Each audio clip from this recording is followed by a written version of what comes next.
military admits they're already in a war with the U.S. They've got the media and everybody basically. It's China. China's the main engine. It was the plan. The CFR said it was the Chinese century. Well, it's not the Chinese century. It's the globalist, communist century, feeding off the poor Chinese to empower their whole operation. Because Americans, on average, are intuitive and smart and hardworking.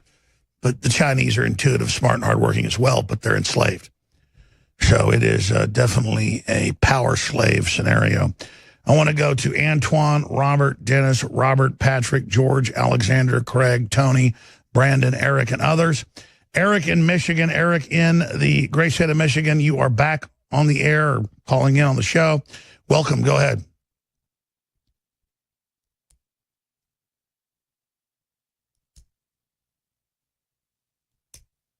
You on the air, Eric? Go ahead. Brainwashed zombies. Go ahead and start over. They didn't get to you right away, or I went to the end of the call, so they missed it.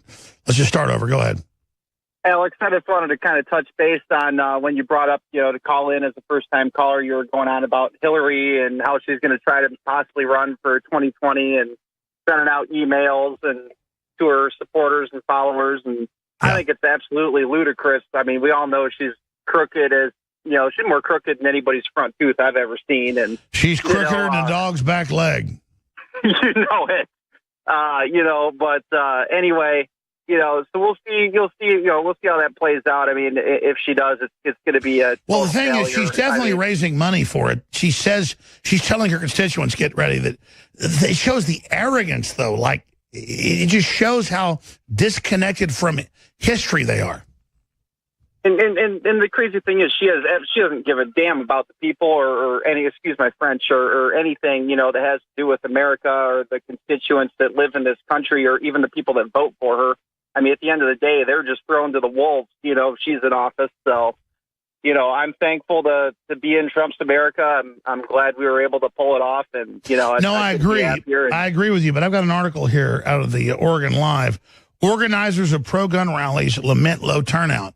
And that's what's happening. A lot of patriots, conservative Christians, pro-gunners think we're winning. Yes, we're in a war. We've won some battles. And I don't want to use the North versus South analogy, but it's kind of like the South winning battles early on. Let me tell you something. The globalists are coming down like a ton of bricks, brother. And so I'm just telling people that we woke up the enemy. And I think we will win. But if people don't get that, we're in the fight of our lives. Getting Trump elected was like landing at Normandy. When we landed at Normandy, in 1943, did that mean we beat Hitler? No. Lots of gunsheds still at that point. But, it's an uphill battle, and I'm willing to fight it every step of the way. I think we really need to come together. I agree with you. What do you think of the 133 attacks last week or so and all these attacks on conservatives? I mean, physical attacks, trying to kill people. I mean, the left is clearly launching an intimidation campaign. I think it's going to backfire. It's totally going to backfire. I can't recall her name, but the lady that was part of Trump's cabinet that was at that restaurant up in Virginia that got kicked out the other week. Huckabee Sanders. Right, and Maxine Waters is totally stirring the pot, on that side of the stick, telling them, shut them out of restaurants, out of gas stations, this, that, the other. How do they think that makes somebody give up on their political views? Most people are just busy. But if you, try to kick me out of a restaurant, everybody I know, that makes them get angry, right? Right. It's gonna, and I don't care if it's my favorite Philly cheesesteak restaurant on the planet. If they're going to kick me out for my right of opinion, I'm not going to support them anymore. So chances are they're going to go out of business. So honestly, well, that's the point, Eric. Is it doesn't make you give up your political views. It doesn't make you back down. It emboldens you. So they think we're like them, a bunch of peer pressure wimps. God bless you. Okay. I went to the bottom of the calls. That may have confused the folks clicking the calls because I could punch my own buttons, but I have them doing it in there. So we're going to go to another call. Who should we go to here? Who should we go to next? Let's talk to Brandon in Texas. He says he wants to talk about my predictions and Endgame. Brandon, you're on the air. Thanks for holding. Oh, thank you, Alex. Yeah, I'm a long time listener, first time caller. Welcome. And can you hear me okay? Can you hear me okay? I can hear you really good. Okay, great. Well, I went to Crockett High School in the early 90s, man. I want everybody that's listening to you to know that you have been calling it out since day one. Your motives have never shifted. You're like Ron Paul. You're like a rock, right? Now, that's integrity. You're a real man, and that's not a cool thing these days. I get that. But, you red-pilled me way back with Endgame, a blueprint for global enslavement. And when I say red pill, I mean pregnenolone, brother. You put me down for like 7 days. I was almost straight up depressed, right? But I researched all the history in that movie. You're on point.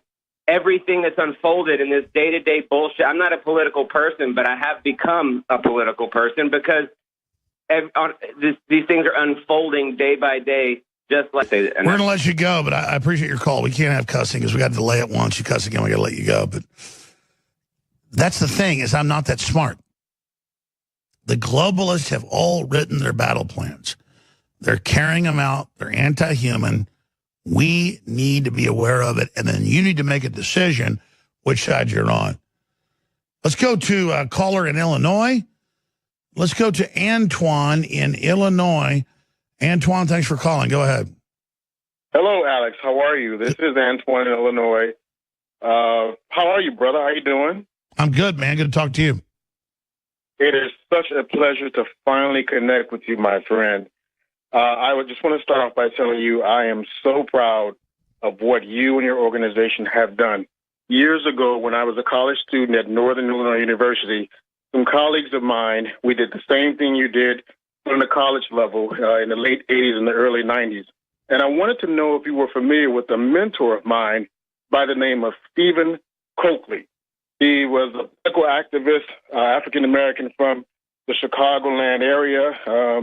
He was well-renowned for teaching about the Illuminati, the Boule, FEMA, Rose, Rockstyle, the whole nine yards. What was his name again?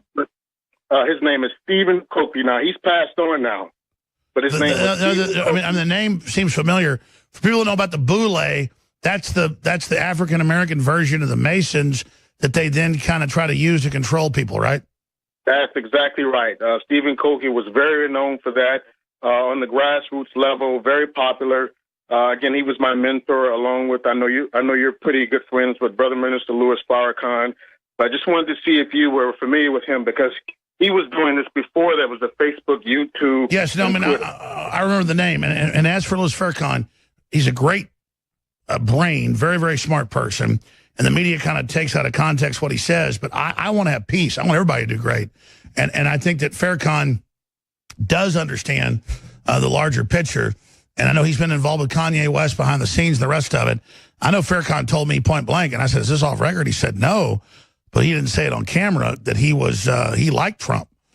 And I know he's been kind of back and forth trying to get his constituents to understand what's happening. But I think with his message saying Trump is destroying all our enemies a month ago, do you think people in the Nation of Islam got how far Farrakhan's going, trying to warn them of the battle we're in right now?